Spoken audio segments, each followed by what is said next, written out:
9 horas em ponto agora. Muito bom dia para você. Seja bem-vindo a esta edição. A partir de agora, ao vivo, eu te trago as principais notícias do dia.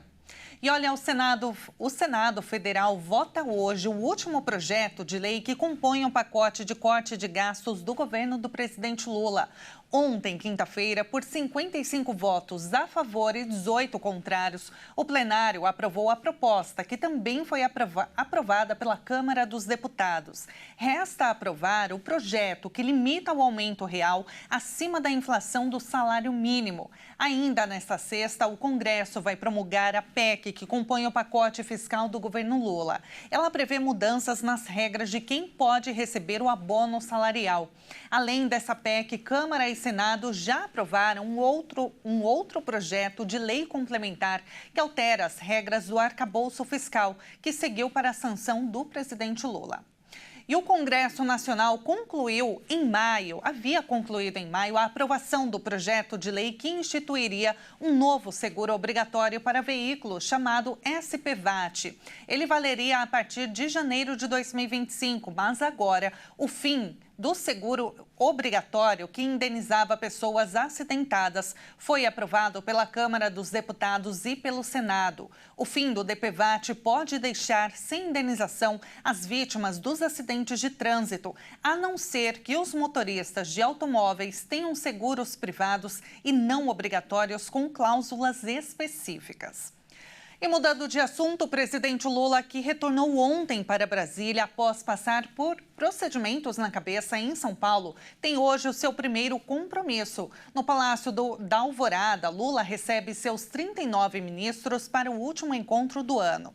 Mas dessa vez, os ministros dizem que esperam somente orientações em clima de confraternização nessa reunião com o almoço.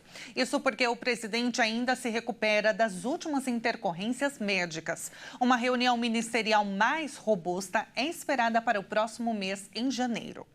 E o Senado aprovou um projeto de lei que garante aos pacientes que têm diabetes tipo 1 os mesmos direitos de uma pessoa com deficiência. O texto segue para a sanção do presidente.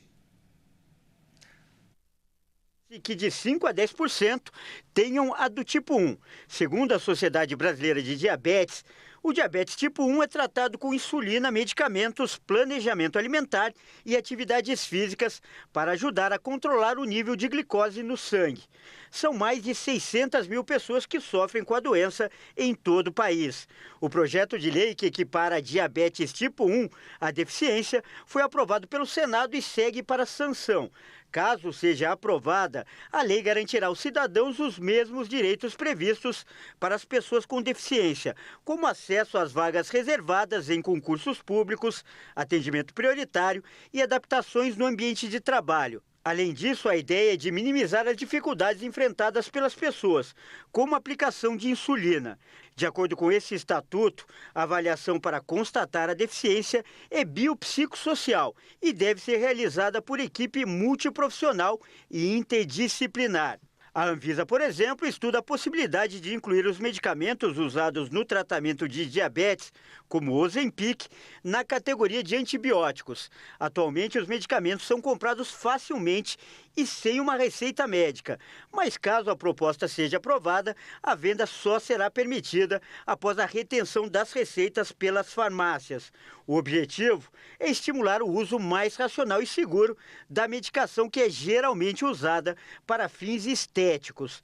Apesar de segura, a compra irregular para a automedicação coloca em risco a saúde das pessoas e dificulta o acesso de quem realmente precisa do tratamento. Os dados do mercado farmacêutico mostram que apenas neste ano, mais de 3 milhões de unidades de Ozempic foram vendidas no Brasil. Somando aos outros medicamentos, foram mais de 4 bilhões de reais em vendas. E uma pesquisa do projeto MAP Biomas revela que a área de queimadas no Brasil neste ano quase dobrou em relação ao ano passado. São 14 milhões de hectares a mais, a maior extensão dos últimos 6 anos. O período analisado foi de janeiro ao mês de novembro. A Amazônia foi a mais afetada no período entre janeiro e novembro. Foram queimados 7 milhões e 600 mil hectares de floresta, segundo o levantamento. O segundo bioma mais afetado foi o Cerrado, somando mais de 9.600.000 hectares. No Pantanal, a área queimada foi de 1.900.000 hectares durante o período estudado. Nos 11 primeiros meses desse ano, o estado que mais teve queimadas foi o Pará, acumulando 23% de toda a área queimada no Brasil. Em seguida estão Mato Grosso e Tocantins, com 6.800.000 e 2.700.000 hectares, respectivamente. A vegetação nativa foi a mais atingida pelo fogo, com 73% do total, sendo a mais afetada em novembro. A Amazônia representa 81% do total queimado em novembro. Os 1.800.000 hectares representam o dobro em relação à média para o mês nos últimos 6 anos. O documento destacou que mais da metade da devastação, o equivalente a 57%, se deu na Amazônia. A mudança de padrão nas queimadas é impulsionada pelo garimpo e a abertura de pastagens e estradas. O governo federal anunciou a criação de uma autoridade climática, promessa que até hoje nem chegou ao papel. O Supremo Tribunal Federal meteu-se nas searas do Legislativo e Executivo, com uma decisão do ministro Flávio Dino que permitiria as despesas fora do limite do orçamento para enfrentar a estiagem. A administração federal chegou a incrementar a infraestrutura para apagar o fogo na Amazônia, mas o estrago já estava feito. E atenção, trabalhadoras, empresas têm até esta sexta-feira para fazerem o pagamento da última parcela do 13º.